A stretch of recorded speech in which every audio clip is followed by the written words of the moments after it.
আল্লাহর সাথে আমার সম্পর্ক একসময় ভালো ছিল, কিন্তু এখন যেহেতু আমি খারাপ হয়ে গিয়েছি তাই ভালোবাসাও এখন হারিয়ে গেছে। তাহলে দোয়া করার কি অর্থ আছে?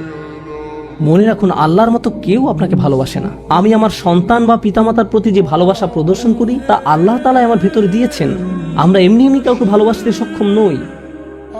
ভালোবাসা আল্লাহর পক্ষ থেকে একটি উপহার। আপনাদেরকে একটা উদাহরণ দিই। আমার অনেকগুলো সন্তান আছে। ধরুন, আমার এক সন্তানের উপর আমি খুবই অসন্তুষ্ট। সে কোনো একটা অন্যায় করেছে, আমি খুবই রাগান্বিত হয়ে আছি। আমার বিশ্বাস করতে কষ্ট হয় যে তুমি এটা করেছো। এভাবে আমি তাকে কিছুটা বকাঝকা করলাম, তোমার এটা বলা উচিত হয়নি, তোমার এটা করা উচিত হয়নি।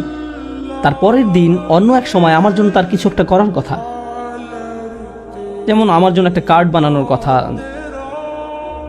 যাতে লেখা থাকবে বাবা আমি তোমাকে ভালোবাসি। সে জিনিসটা আঁকলো, কিন্তু তারপর কি মনে করে কাগজটা টুকরা টুকরা করে ময়লার বক্সে ফেলে দিল। এটা দেখে তার অন্য ভাই বলল, তুমি এটা ফেলে দিলে কেন? জবাবে সে বলল, বাবা আমার উপর খুবই রাগান্বিত, তিনি এটার প্রতি কোনো গুরুত্ব দিবেন বলে মনে হয় না। আমি যদি জানতাম যে সে বিষয়টাকে এভাবে দেখছে, তাহলে আমি কি করতাম? আমি কি এভাবে বলতাম যে হ্যাঁ ফেলে দাও? না, বরং আমি আবেগে কেঁদে ফেলতাম। কিভাবে তুমি ভাবতে পারলে যে আমি তোমাকে আর ভালোবাসি না? হ্যাঁ, তুমি অন্যায় করেছো, তুমি ভুল করেছো, কিন্তু তুমি এখনো আমার সন্তান। তুমি 1000 বার ভুল করলেও আমি তোমাকে ভালোবাসবো।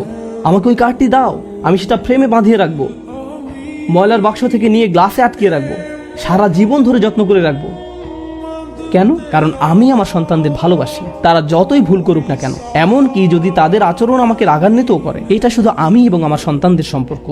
কিন্তু আমি আমার আর সন্তানদের নিয়ে কথা বলছি না। এই উদাহরণের মাধ্যমে আমি কথা বলছি আমার এবং আল্লাহর সম্পর্ক নিয়ে। আমি ভুল করি, আল্লাহ এমনকি আমাকে বকাঝকাও করেন না। আমি ভুল করার কারণে তিনি আমার উপর বজ্রপাত করেননি, তিনি আমাকে জাহান্নামে নিক্ষেপ করেননি, তিনি আমার হার্টবিট বন্ধ করে দেননি। যখনই আমি মিথ্যে বলি, আমি বোবা হয়ে যাই না। প্রতিবার হারাম কিছু খেয়ে ফেলার কারণে আমার হাত অবশ হয়ে যায় না। হারাম কিছুর দিকে তাকানোর কারণে আমি অন্ধ হয়ে যাইনি। তিনি এখনো দিয়েই যাচ্ছেন। আর আমি কিনা চিন্তা করতে শুরু করলাম যে আল্লাহ আমাকে আর ভালোবাসেন না। আল্লাহর সাথে আমার সম্পর্ক একসময় ভালো ছিল, কিন্তু এখন যেহেতু আমি খারাপ হয়ে গিয়েছি তাই ভালোবাসাও এখন হারিয়ে গেছে। তাহলে দোয়া করার কি অর্থ আছে? মনে রাখুন, আল্লাহর মতো কেউ আপনাকে ভালোবাসে না। আমি আমার সন্তান বা পিতামাতার প্রতি যে ভালোবাসা প্রদর্শন করি তা আল্লাহ তাআলা আমার ভেতরে দিয়েছেন। আমরা এমনি এমনি কাউকে ভালোবাসতে সক্ষম নই। ভালোবাসা আল্লাহর পক্ষ থেকে একটি উপহার। যদি আল্লাহর দুইটি সৃষ্টির মাঝে ভালোবাসা এত দৃঢ় হয়, আমাদের পক্ষে কল্পনাও করা সম্ভব নয় যে আমাদের জন্য আল্লাহর ভালোবাসা কত প্রগাঢ়, যে আমাদের জন্য আল্লাহর ভালোবাসা কত গভীর।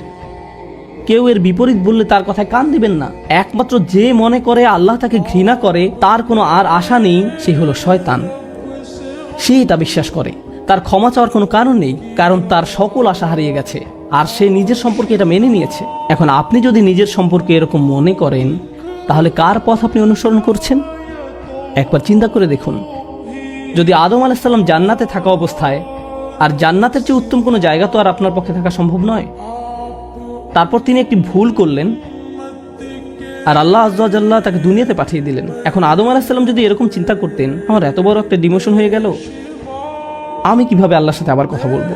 আমি তাকে এত হতাশ করার পর কিভাবে কথা বলবো? কিন্তু আল্লাহ তাকে শিখিয়ে দিলেন কি করতে হবে, কিভাবে তার অন্তর আবার ঠিক করতে হবে। রব্বানা যালামনা আনফুসানা ওয়া ইল্লাম তাগফির লানা ওয়া তারহামনা লানাকুনান্না মিনাল খাসিরিন। জান্নাতের তুলনায় দুনিয়া তো কিছুই না। তিনি জান্নাত থেকে দুনিয়ায় এলেন, এত দূর নেমে আসা সত্ত্বেও এখনো তিনি আল্লাহর নিকটেই আছেন। এই শব্দগুলোই আল্লাহর সাথে তার সম্পর্ক আবার জুড়ে দিল। দোয়ার উপর আস্থা হারাবেন না। এত দূর নেমে আসা সত্ত্বেও এখনো তিনি আল্লাহর নিকটেই আছেন। আন্তরিকভাবে আল্লাহর কাছে কিভাবে দোয়া করবেন তার প্রস্তুতি এখনই শুরু করুন। মনে রাখুন, আল্লাহ আপনাদের সবার দোয়া শুনবেন। উজিবু দাওয়াতাদ দাঈ ইযা দাআন। এই ঘোষণাটি রমজান মাসের। আমি আহ্বানকারীটাকে সাড়া দেই যখন সে আমাকে ডাকে। এটা আল্লাহর অঙ্গীকার। আর আমি আপনি 1 নম্বর যে দোয়াটি করব তা হলো ক্ষমা চাওয়ার দোয়া। আল্লাহ আমাদেরকে এমন মানুষে পরিণত করুন যারা সত্যিকার অর্থে ক্ষমা চায়। আল্লাহ আমাদের অন্তরে তার নিকট ক্ষমা প্রার্থনা করার তীব্র ব্যাকুলতা তৈরি করে দিন।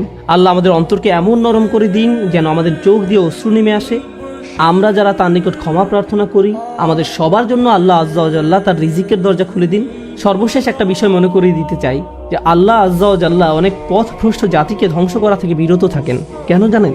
কারণ সেখানে এমন মানুষ রয়েছে যারা আল্লাহ নিকট ক্ষমা চায়। শুধু তাদের মাঝে এমন কিছু মানুষ রয়েছে যারা এখনো আল্লাহর নিকট ক্ষমা প্রার্থনা করে। তাদের কারণেই আল্লাহ গোটা জাতিকে আর ধ্বংস করেন না। ইস্তেগফার করা মানুষে পরিণত হন। আল্লাহ আমাদের সবাইকে রক্ষা করুন।